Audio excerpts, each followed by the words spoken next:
So we're looking at Leviticus and remembering that at the end of Exodus, the people have been forgiven for their idolatry, and God is restoring his relationship with them and moving into the center of their camp in the tabernacle. And the tabernacle is representative of God's dwelling place, and the images in the tabernacle are associated with Eden. So God is establishing a new beginning with his people, but there is a problem at the end of Exodus in that God's in the temple, or in the tabernacle, sorry. God's in the tabernacle, but no one else can go in. So we've got a situation where God is holy and the people are not, and there needs to be a way for these unclean, unholy people to have access to the holy God. And the law doesn't make that possible. The law is their response to him, to who he is, but actually the law doesn't make them right with God. What they need to be right with God is this blood sacrifice that's outlined to us in Leviticus, and the importance of the sacrificial system. So that's what we want to think about today.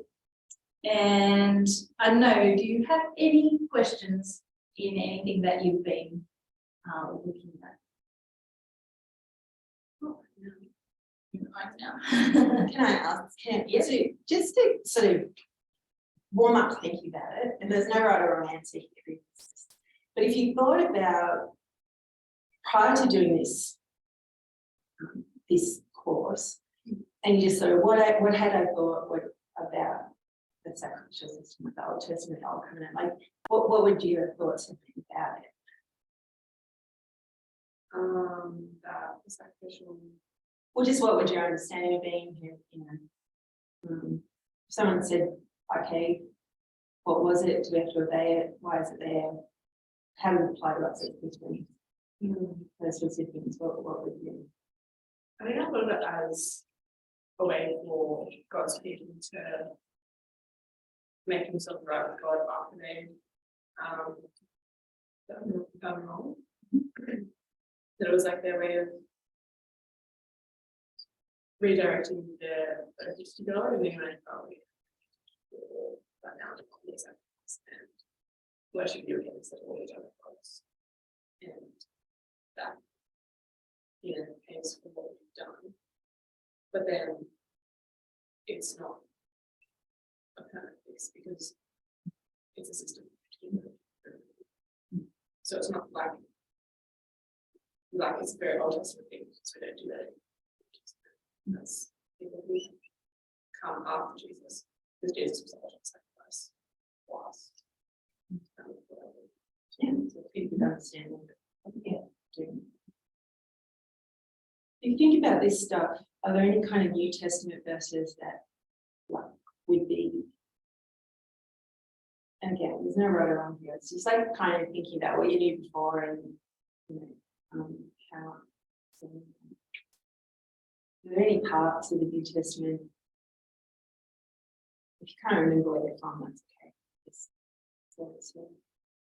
Somewhere in the Bible it says. Like about sacrifice, or That understanding of the ultimate. So, for example, for me, Passover would be one, or Hebrews, where it talks about we become fully God. Or the veil, just those sorts of ones where you kind of go to understand actually what's being said in the New Testament, kind of needs comments.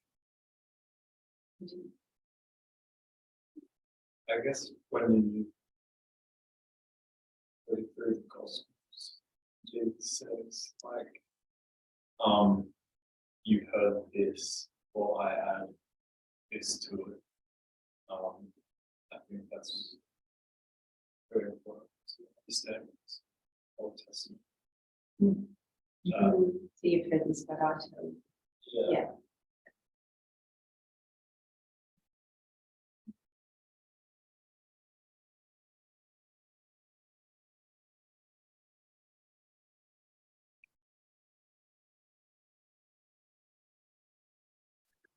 So if we think about the sacrifices, we can see that if we start looking at Leviticus, there are a number of different types of sacrifices that are burnt offering, grain offering, peace offering, sin offerings.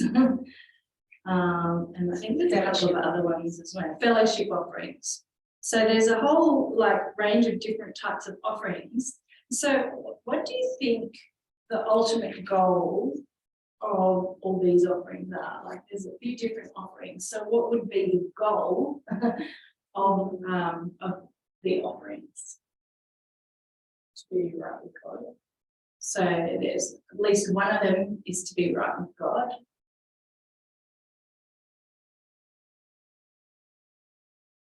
To be worthy to be in Yeah. So yeah. Yeah, and it's repeated over and over again in Leviticus and in Numbers as well. This phrase, "so you don't die." There's lots of things that is important to keep in mind, so you don't die. Yeah, I think we listened, but so I think so. How I always used to think that my understanding was it's to make us right with God, but actually, and it is, that's true. But yeah, there's these different offerings that are talking about different aspects of that. I guess one is making the atonement, one is the sin offering, but then you've got these other ones that are looking at slightly different aspects. Yeah, and so I think that what we want to see is that we want the people, or what God wants is not only that the people can then come into his presence, but that they can enjoy his presence. And so what are they going to do? They're going to have they're going to have the burnt offering, that is the lamb or the animal that represents them and is completely offered to God. And then there's other offerings that they're going to bring at the same time, or bring after that, that are symbolic of them giving themselves to God and then fellowshipping with God. So it's not just about going and killing an animal and pouring out the blood. It's actually, we're doing this so that we can have fellowship with God. And part of the whole process is actually to sit down and eat a meal in God's presence. So this picture, the fellowship of is actually shared. Yeah. So the sin offering. Yeah. So this picture that we got in Genesis 24, when they're all when the people are around the mountain and all the priests go up, 24 verse 9, and they saw God, verse 10, Exodus 24 verse 10 and 11. He didn't lay his hand on them, and they beheld God and ate and drank. So this idea of being in fellowship with God and eating with him, it is a reminder of the fellowship they had in Eden with God, where they walked with him and spent time with him. That is the goal. And so the process so that can happen is there's this need for blood, and the sacrifices are part of that process to get to a point where they can be in fellowship with God. And that anticipates what heaven is going to be like, all eternity in God's presence, fellowshipping, like sharing food, eating together.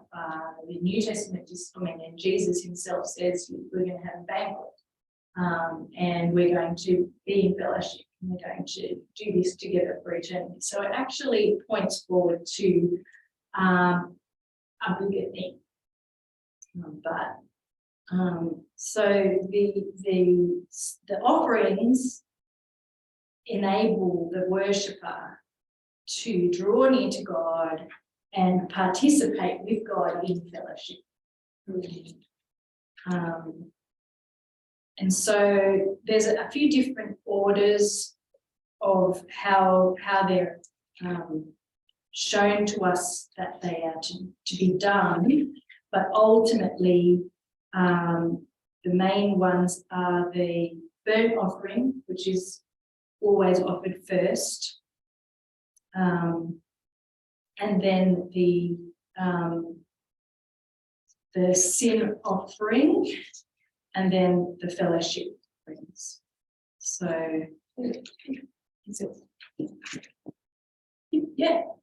I think the burnt offerings is Could be. and then so you have them for sin, and then for consecration, and then for fellowship. I just found that the only reason I really remember that is I found it incredibly helpful, because you're reading it and they're always saying it's really confusing. But if you take away a point, is that there's the sin offering, and then there's the consecration is setting yourself aside for God. It's going, we're these are offerings that say we're setting our lives aside for you, and part of that is bringing a tenth of your best. And that's saying we're living in the service of you. And because of that, the fellowship offering is we can be God. Because I get really confused when I read through them, but those three categories. Yes. Just... Yeah, and there's what is done at a corporate level, as in the whole nation of Israel. The burnt offering, the grain offering, the fellowship offering, like for everyone. But then individual people come in as well, and they will give the sin offering. It will either be a sin offering or a guilt offering, and they distinguish between those different ways. And then they will then still offer the grain offering. So, the animal sacrifice is the burnt offering, which is for sin or guilt.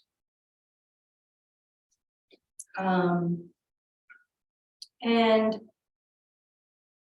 basically, the importance of it is that, well, maybe it would be good to just read what they're to do with this offering. So if someone could read from Leviticus chapter 1, verse 3 to verse 9.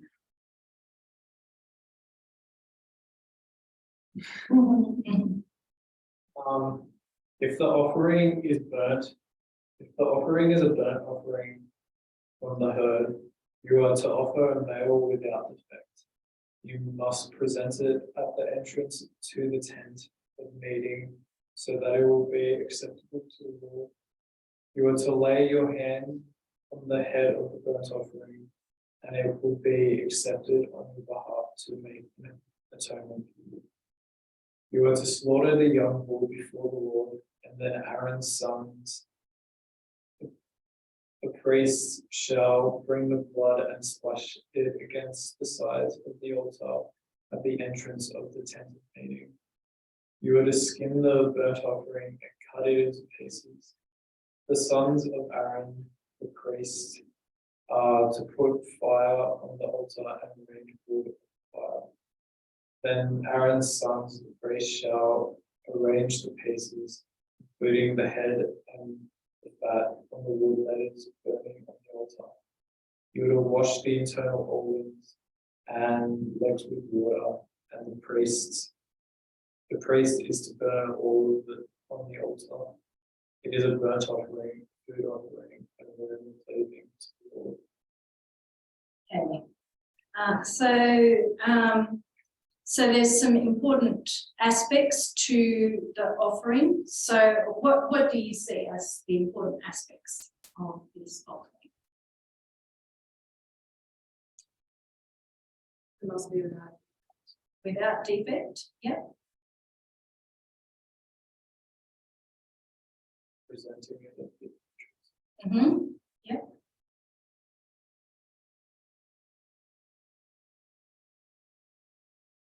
laying the hand. Yeah. So what does the laying the hand on the head do? And I've been confused about this in the past. So what is the laying of the hand on the head doing? Because it's just, so kind of like just one. I don't know. Yeah, pretty much. Like basically, it by putting the worship, putting their hand on the head of the animal, is basically saying, this is going to be my representative.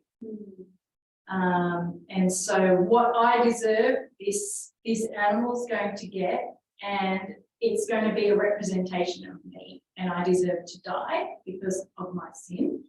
And also I want to offer my life to God so I this animal, this innocent animal, because I'm sinful, this innocent animal is going to be my representative before God. But it's also just with what we'll go on to the Day of Atonement sacrifices. This is all happening at the altar, which is outside the tent, and that's actually significant because the people can't go in any further. Yeah. Okay. So their sacrifices are made at the altar, which is actually outside, which you'll see the significance of in the Yeah, and so so they're identifying with the animal or making the animal be their representative. And then it's offered. So there's blood that is thrown against the sides of the altar. And then the animal is cut up and actually completely burned up on the fire. This particular sacrifice is completely burned up. There's nothing left over. It's all given to God. Then later other sacrifices, they are not burnt up. Some bits are burnt up, and then they get to eat some of the other bits. So interesting thought that I had when I was reading this morning. I'm thinking that's an awful lot of food for priests. When you think that each individual brings these in it, and some of them, as you'll see, that priests sharing. That's massive. But I think, am I right? I'm just thinking that it went to all the Levites. Yes, not the the Levites didn't work. So yeah, it's interesting throughout history that this was the way the Levites were provided. Yeah, so part of the way that very, very sick priest. Yeah. Well, we find in Samuel, at the beginning of Samuel, there were some very fat priests. Yes. Because they weren't actually doing what they're supposed to be doing. Shouldn't be very, very fat. They should be giving the food that they've got to other Levites and priests. They weren't doing that later. It can actually help you when you read through Samuel, like some of them understand why God was angry. Because some of them, if you just read it and go, I get it. Why was God so angry about that? Yeah, and that's why the whole of the Pentateuch is really foundational, because we read everything else with the eyes of this is what God expects. And so when we read the rest of the history and we see that they don't live up to the expectation, we can understand why God is so angry. When the guy, David's bringing the Ark of the Covenant, you remember it, and the guy reaches out to grab it because it was falling off the cart. And I've always thought that is so like rough on the poor guy. He was only trying to help. But actually he was a priest and he was supposed to have set the it up in a particular way, which he did. Yeah, and even in this chapter, God is very specific about how he wants to be worshipped, and he doesn't allow people to just come to him any old way. And so even in Leviticus, when in chapter 10, just after they've gone through all of this and what the priests are meant to do and what the people are meant to do, and then they commission the priests. In the very next chapter,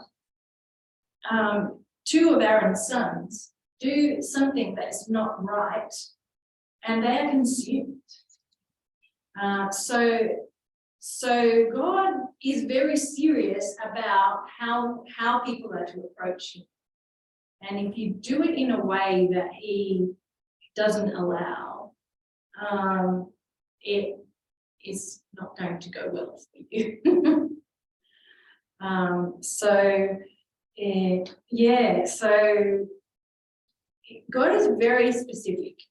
And really, obviously, all of this points to the fact that they can't do this. This can't go on forever. It doesn't make an eternal atonement. It makes it possible for the people to be in somewhat of a relationship with God, but it doesn't actually restore fully their relationship with God. All the people can't go into the Holy of Holies. Not even the priests can go into the Holy of Holies except once a year. And so it's actually just pointing to a time where God is actually going to ensure that this is taken care of eternally. And so it's not the be all and end all, but it's what they have so that they can have God dwell with them in their land. And it's important to note here as well that it is the worshipper who kills the lamb, it's the worshipper who does all of that sort of stuff, and it's the priests that they manipulate the blood, but they put it on the altar, but the identification and the killing actually the worshipper does. And so you can imagine what can you imagine what it would be like to go and be part of that ceremony? Like all your senses are assaulted, and you watch an innocent animal die. In fact, you actually kill an innocent animal. So there's visual and sensory reminders of your sinfulness, God's holiness, the need for blood to make things right. And so it's just like a living parable for them, that this is how to be right with God. But it just is very graphic. Yeah. Regularly today. Through the offerings. So at the end of, just after this, no, it's at the end of Leviticus, they have what festivals they are to go. And so every male was expected to go to Jerusalem to perform these ceremonies at least 3 times. So they didn't have to do it every day, although those sacrifices were made every day. So people did go every day to do that, but each household probably only went. So the Day of Atonement is once a year. Yeah. Then the other ones, but remember, they're not all blood sacrifices. Mm. But yeah. Well, every time they have a burnt offering, yes, Yeah. it is blood that they've got to get manipulated. But it's just the men that make Well, I believe that the family would have gone. Like, I don't think it would have been just the men, although they are the representative of the family. So there is this headship idea that what they do then covers the rest of the family. But I can't imagine that they would have gone alone. Like, we read that Mary and Joseph both went to the temple to consecrate Jesus as their firstborn, and they would have offered the sacrifices as per the law. So I think that they wouldn't just be the men that do this. Although I assume that the male, as the head of the house, would perform the sacrifice and kill the animal. But I suspect that the wives and the children would get. As well. And- Is it and just part- like a moment where it has to actually be sprinkled on the people? Yeah. So that one Yeah. at least everyone. So here's a question. What do you think is, if you think about reading this is all really aimed at showing God how seriously God takes the fact that he is wrong. What do we kind of, and I just kind of said I'm thankful you come in because I don't want to do this. What do we gain? But what might we also kind of potentially be at risk of losing in terms of when we read the New Testament and our relationship? I don't think we come to God with an appreciation of his purpose. Because we don't, like, I think we have a much more meaningful relationship with God than what we used to have with others. And we come to him as like Father more often than like really just. So I think we sometimes underestimate this. Yeah, we just don't appreciate it in the same way because we don't have these same structures. We're not seeing people, you know, devout by flames and Which is why it's probably so intense when we read this stuff. We're like, oh, that's really extreme. But it's because we don't do any of that anymore. We don't have to live for it. Yeah, I think that when you bear this in mind, there are plenty of verses in the New Testament that say, come before God before people. But it might be why it's also, we don't take things so seriously, you know, or I should speak there. But you know, it's very easy. Whereas, because we know, because I feel like maybe it's slightly less of a sense of God's holiness more, and a greater sense of his love and forgiveness. Yeah, maybe that's got to be that balance. So as you read through Leviticus, blood is very prominent. Like every chapter has lots and lots of blood. And if you think about it, when there's a big festival and there's lots and lots of people and they're all bringing these sacrifices to the tabernacle, to the temple, that blood is and in the temple they had like grates so that the blood would flow out and actually would flow into a valley right near the temple, and sometimes that valley would be full of blood because there were so many sacrifices. So, and you can just imagine what the smell would be like. Or maybe we can't, like, yeah, it's yeah. So this the importance of blood is really important. It's significant. The importance of blood is important. It's significant. So let's go to the Day of Atonement and look, because this is the central chapter of Leviticus. It's the center of the Torah, and basically this is the time and this is the place where God removes sin and guilt. So the sin and guilt aren't removed every time they come and bring a sacrifice, but the sin and guilt are removed once a year at this particular sacrifice. And so there is a difference in, so I don't think we'll read it aloud, but I want you to read through this and note what are the similarities and then what are the differences between what's happening here and what the other sacrifices. Just have a read for a minute, chapter 16.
So what are some things that are similar, and then what are the differences that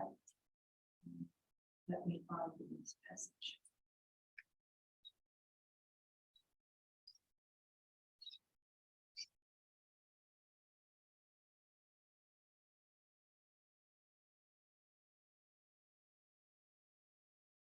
Wait, so really To the sin offering that we've or the other offerings that we've already seen. So what needs to happen? What's going on? So it's not just an individual thing. First of all, it's for the whole of the nation. Yeah.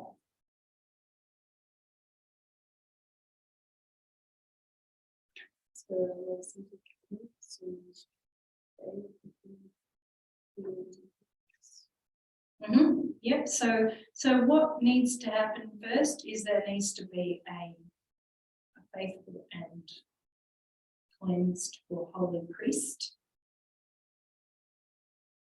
so that he can perform the whole ceremony. So the first thing that we need is the priest, and he needs to be in a state of, for the purposes of Israel, he has to be completely clean. He has to be purified. He has to be pure, and so because he is sinful, he needs to offer a sin offering for himself. Can I say one of the really important differences here, if you look at this, but in this way, Aaron shall come into the holy place. So the other ones, remember, we said had done it the whole time. Yeah. This is talking about him coming into the holy place, not just the altar outside. And what's really interesting, and Bill's mentioned it before, is just at the beginning, it's talking about what first read in chapter 10, but the two sons of Aaron had just been consumed by fire. And the reason is because they did it not as they intended. They decided they could do it their own. And so how do you come before God and not die? Yeah. Is what this is saying. Yeah, which is why it says in verse 2, so that he may not die. Because he's going to go all the way into the holiest place. Because that's the only place in time. Yeah. And so what happens first is there's the sin offering, and then there's two goats, and it's interesting because they're goats. They're specifically designated to be goats. In all the other sacrifices, you could designate a bull, a goat, a sheep, or whatever, but these are specific. They have to be goats. And from what I understand, they need that. What they were looking for also, that they were like baby twins. So that there were two of them, that they were exactly the same, like twin animals, because they represent two parts of what needs to happen. And so there needs to be one is burnt as an offering for sin, and the other one takes the sin away. Yeah. And so we need two goats to do two jobs that need to happen. And so they work together to bring atonement,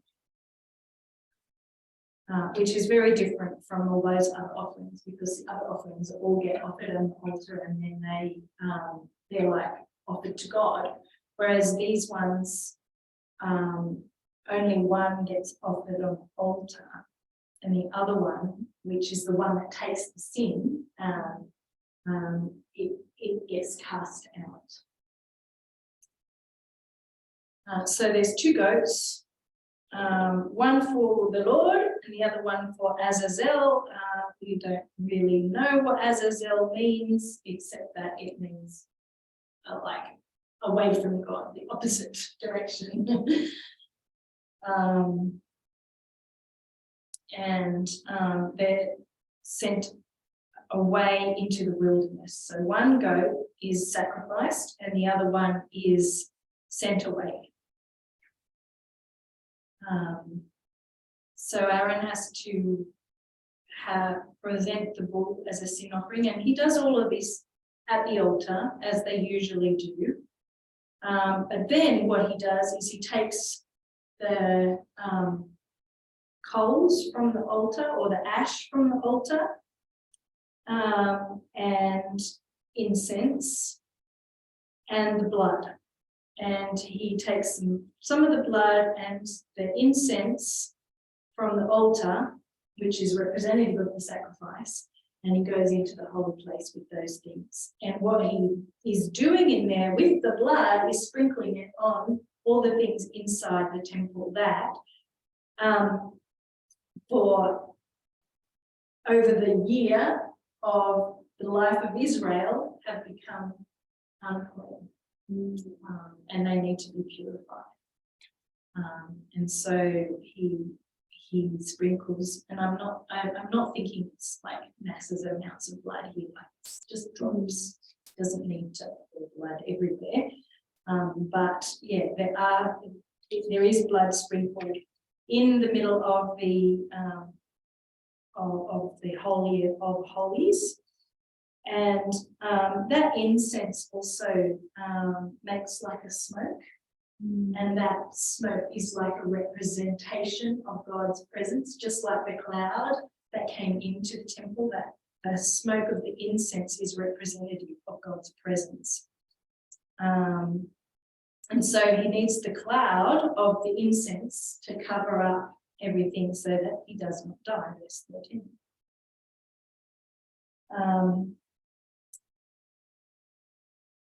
And so he does that with the bull offering for himself.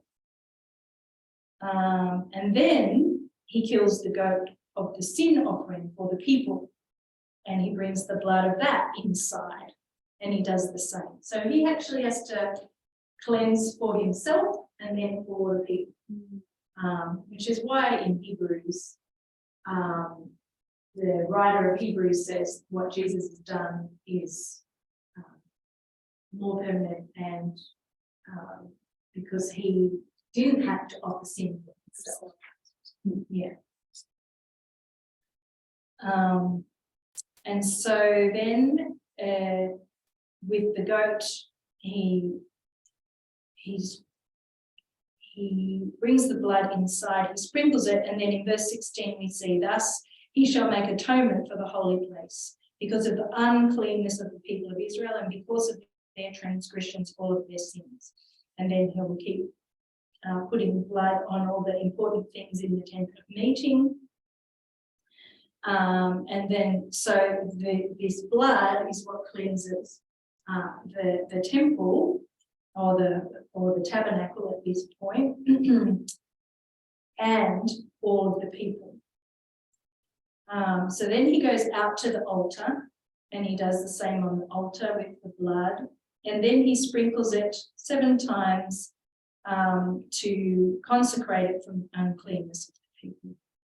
And so then when he's finished atoning for the sin with the blood, then what does he do? There's this other goat that he puts both his hands on the head of the goat, and this time what happens is that he confesses over the goat all the sins of the people.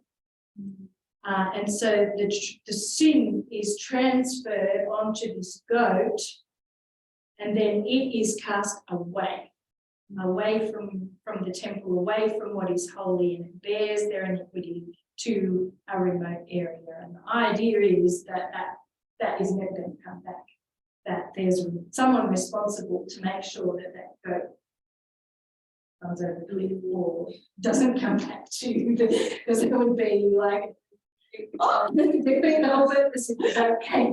Yeah.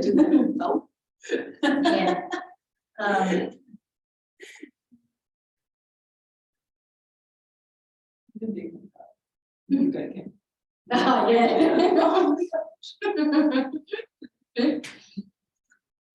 Yeah, so the removal of sin and guilt is with this goat and is cast out, and the sin is all placed on this goat and it's taken and removed away from God's presence. So remember before, we have this concentric picture of God's holiness where the center is holy and the furthest away is like the realm of the dead or where there's sin.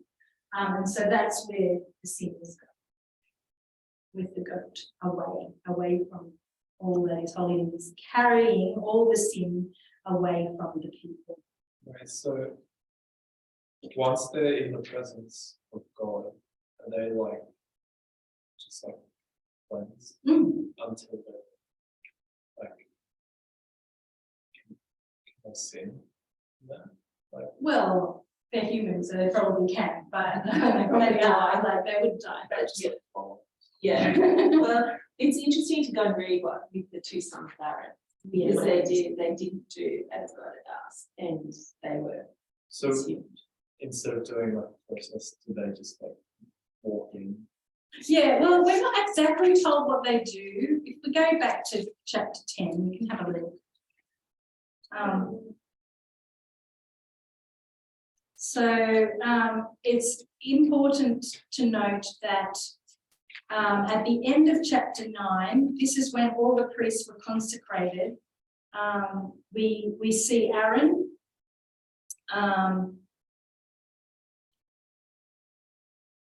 Yes, this is important actually, chapter 9, verse 22. Aaron lifted up his hands toward the people and blessed them, and he came down from offering the sin offering and the burnt offering and the peace offerings. And Moses and Aaron went into the tent of meeting.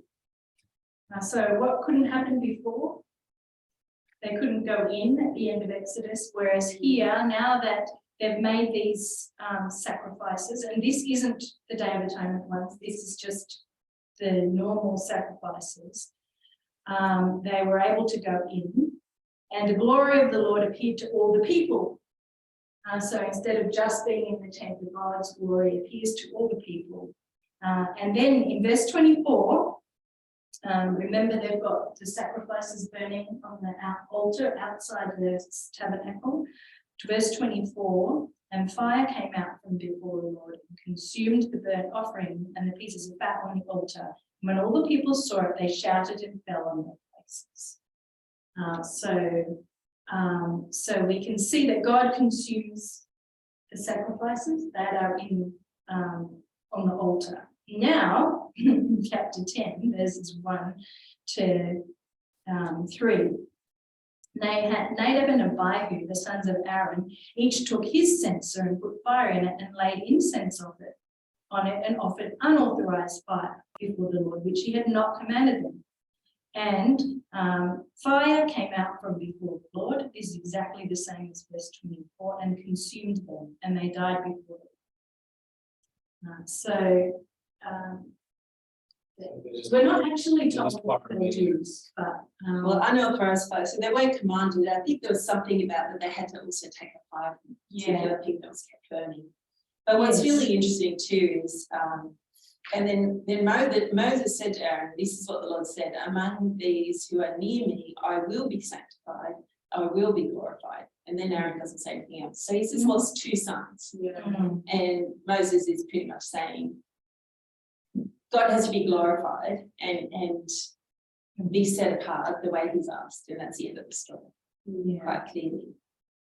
Which would be pretty tough on Aaron. Just cute. yeah. Well, I don't think they're kids. No, I don't think they're kids, but they're his kids. Yeah, that's right. And so some people postulate that they did something with their senses that wasn't right. And other people postulate that they tried to go into the whole. Whatever it was unauthorized. Yeah, whatever it was, they didn't follow what God's procedure had been explained to them. And we do know that when the high priest did this, they had a rope tied to his leg. They could so they could pull him out if something happened in that problem. Yeah, so it was a big deal to be that high priest. Zechariah gets told he's gonna have a baby. He's the high priest. And he's gone into the Holy of Holies. When he comes out, he can't talk. That's why it's really exciting when you actually have, oh, that's him, that's Aaron. That's what Zechariah was doing. Well, I actually think Zechariah wasn't doing the Day of Atonement stuff. Like, because the priests could go into the holy place, not the Holy of Holies, but the holy place, and pray, and do the incense thing in there. And so it was, I think that's where Zechariah was. So he actually wasn't in the holy place. But even when they went into that part, they still had like And there's bells on them and stuff. Jules mentioned last week, like it parallels with the on Mount Sinai in Exodus, that you've got all the people around the foot of the mountain, and then the priests could go halfway up, but only Moses, as the mediator, as the high priest, could go right up to the top into the presence of God. So it's that same threefold parallel. And so then there's more washing and cleansing of garments in back in chapter 16. And then the blood, the bulls and the goats that they were to offer, they kill them, but they don't actually burn them on the altar. They actually burn those offerings outside the camp, which is an interesting thing. So all the other offerings are actually burnt there, but these ones are taken away. And so if you look in verses 27, and the bull for the sin offering and the goat for the sin offering, whose blood was brought in to make atonement, they're carried out, and their skin and their flesh are burnt. So I think that so some of them, that's what they have to do. They have to skin the animals and then put them on. So I think they were burnt on the altar, but then the bits that were left over also needed to be burnt up in there, and they're burnt up outside the camp. And it says they're dung, so they must imagine that, you know, these animals actually poop all over the place as well. Like, it's not just it's a big smelly process. Yeah. And so, can someone read verse 30? This is the goal of this whole process. Chapter 16, verse 30.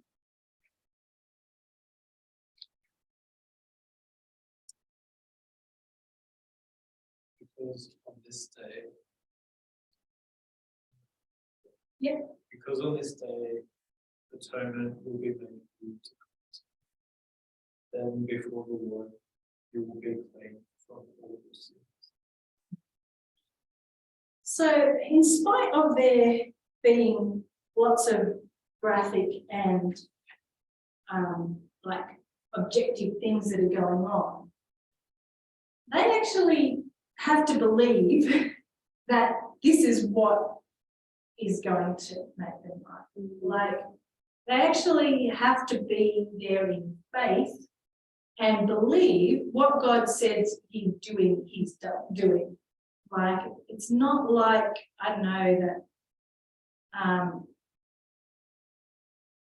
that it's like this transaction. We're doing this for you, so you do this for us. It's just like, no, this is what God has asked us to do. And he said that when we do this, he will forgive our sins. And so they actually are trusting in faith that their sin is cleansed by this ceremony. So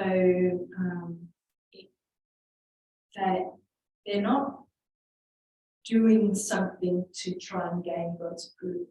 They're actually doing this ceremony because this is what God says he will do, so that their sin can be forgiven. So I think we just have to be really careful not to make this a work that they have to do to gain God's favour. Which is interesting why I asked that question, because I think I always thought under the old covenant it was the sacrifices, but they're still saved by faith. Abraham was saved by faith. These guys have already been rescued out of Egypt. That this is the way they can be the holy people of God and be in His presence like in Eden and not be struck down. Yeah. And so I think we see in this chapter the need for blood to forgive and to atone for sin. We see the need for sacrifice. We see the need for sin to be borne and taken away.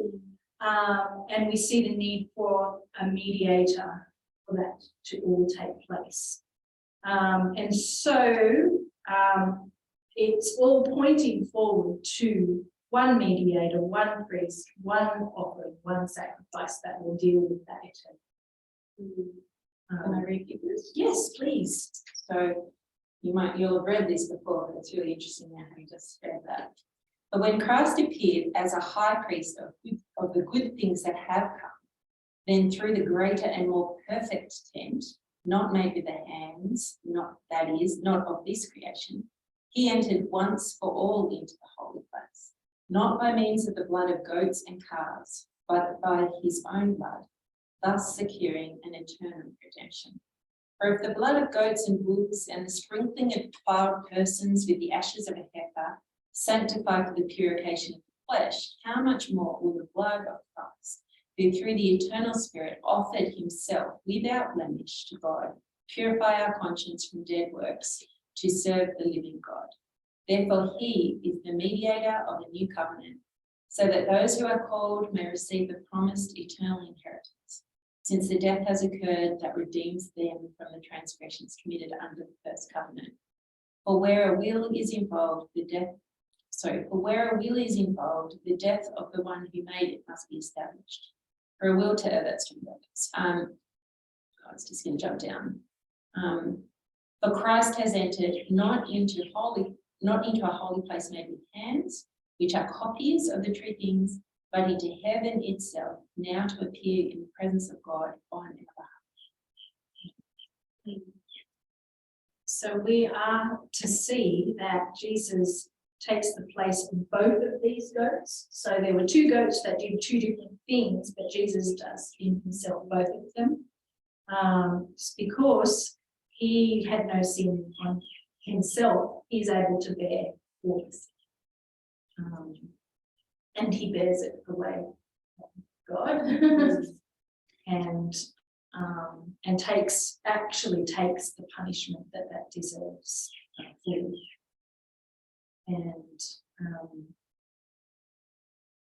And then he offers himself as the atonement sacrifice as well. So at the heart of the Pentateuch is this, the gospel, is what is pointing to what Jesus is going to achieve eternally for us. I think Jules said this at the beginning, just to remind you. So Leviticus is the center of the Pentateuch. Leviticus 16 is the center of Leviticus. And verse 16 is the center of chapter 16. And so it's talking in verse 16, he shall make atonement for the holy place because of uncleanness of the people of Israel, because of their transgressions. So he makes atonement. So the result of being a purified people is to live in a way that expresses that. And so therefore, in Leviticus, the rest of Leviticus, we see a list of things that holy people ought not to do, so that they remain holy and reflect the holiness of God. And so it's repeated time and time again that God is the Lord, that he is holy, and that they are holy because God is holy. And so therefore they're to live in a way that is holy. And when things encroach and take away their holiness, which all are things to do with death and sin, they need to be cleansed. And so if you think about some of the things that they need to be cleansed from, the particular one is there's skin issues. I think that's just before cleansing for lepers. That's in chapter 14. But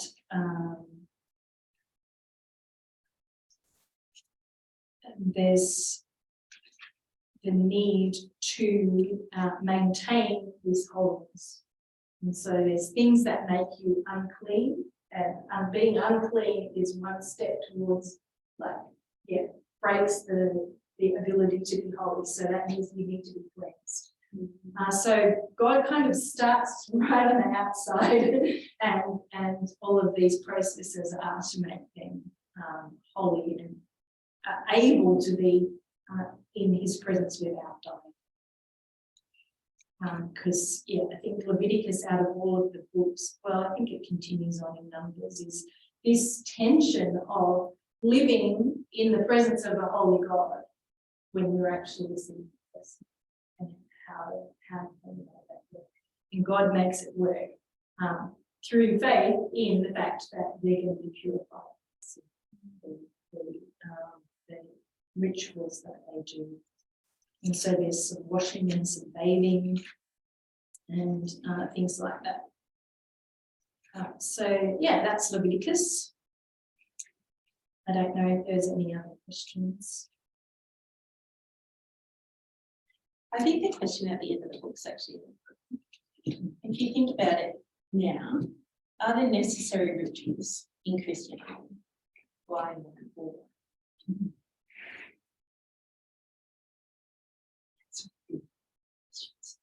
Thank you.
So I don't think there are any, but sometimes there are rituals like to the community that remind us of symbolic, but Maybe that's what I was thinking. There's not necessary, like going to the institute, like coming to church. It's not what saves us, but it's helpful for us to live lives in general. Communion's a tricky one because even within Protestant denominations, people vary on, it was commanded, what did he actually mean, how often, but I think. But it is, baptism and communion are two symbolic things that involve all of the senses, and similar to the sacrificial, what they had to do, but conveying meaning to us to remind us what Jesus has done.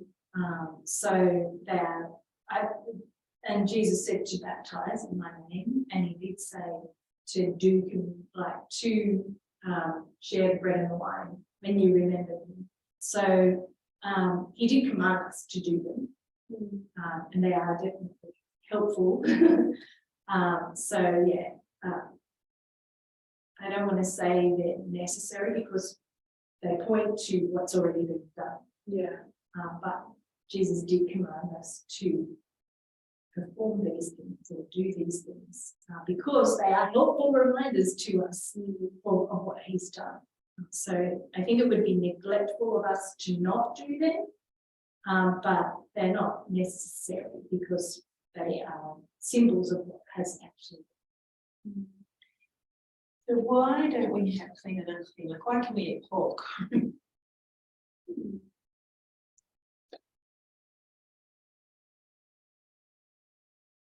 Why do we, someone's got eczema in that one? Why do we have? Yeah, they should come to church.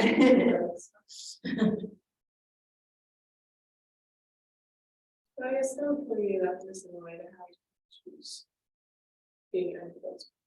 This is student judgment.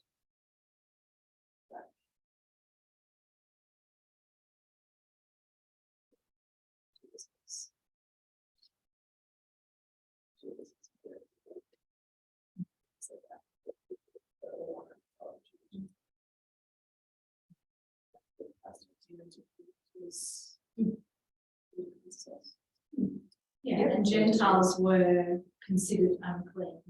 So he's actually accepting them. And Jesus himself said, you can eat.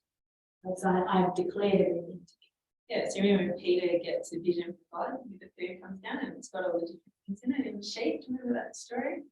And he says, don't call unclean, but I've made clean. So it's quite clear that with the new covenant, with the sacrifice of Jesus, that idea of everything's. And I think it's partly what Jesus is talking about, that the whole clean and unclean was part of, prior to the work of Jesus, how we made sure that we didn't come in, that when we come into God's presence, but now that's been done for us.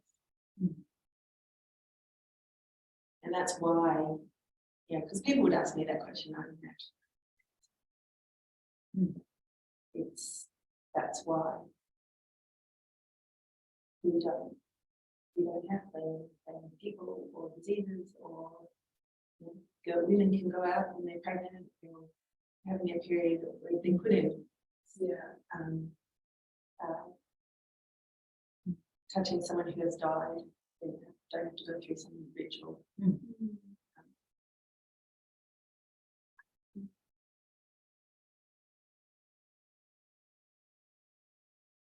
Excellent.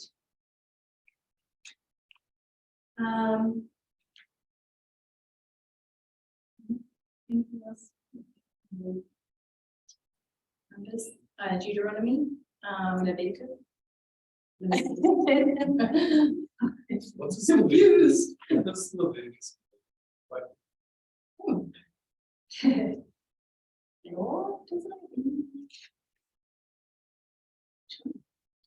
Good question. Let's see if we can find it. Google it. Yeah. Google it.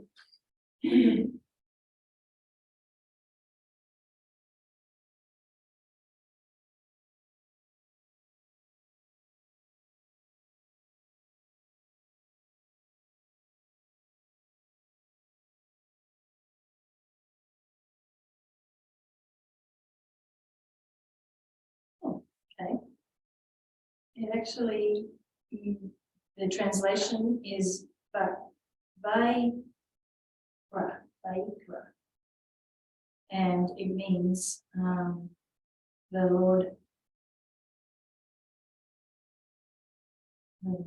has spoken.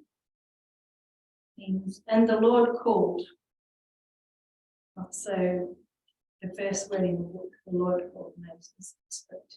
So it just means then the Lord called. And so that, what did it say? Something like there's 16 times through to the center one, which is the Day of Atonement, and then 16 times again. So it's actually repeated 30 some times throughout. The Lord called. So Yeah. So even though Sinai has finished and they've come down from the mountain, God is still speaking. And God is still talking through Moses to Like this kind of talks about the idea that the tabernacle is the mountain. So who shall ascend the mountain of the Lord? So who shall ascend Sinai? They're all trying to get back to Eden. So who shall ascend Sinai? But then who can enter the tabernacle? And then who can enter the temple, which then becomes the next. And then obviously Jesus is the stairs, knocked down his temple and not rebuilt it in 3 days. So in a sense, the tabernacle is the moving, the presence of God in a sense, moving. Which I've never.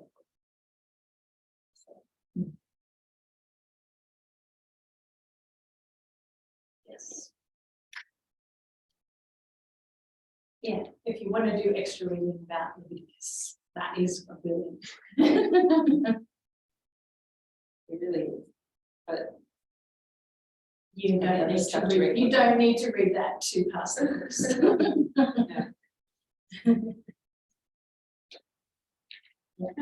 thanks, guys. Yeah. Just good job. I keep it to Yeah. We've got 1 more week and then it's holidays. Yeah. My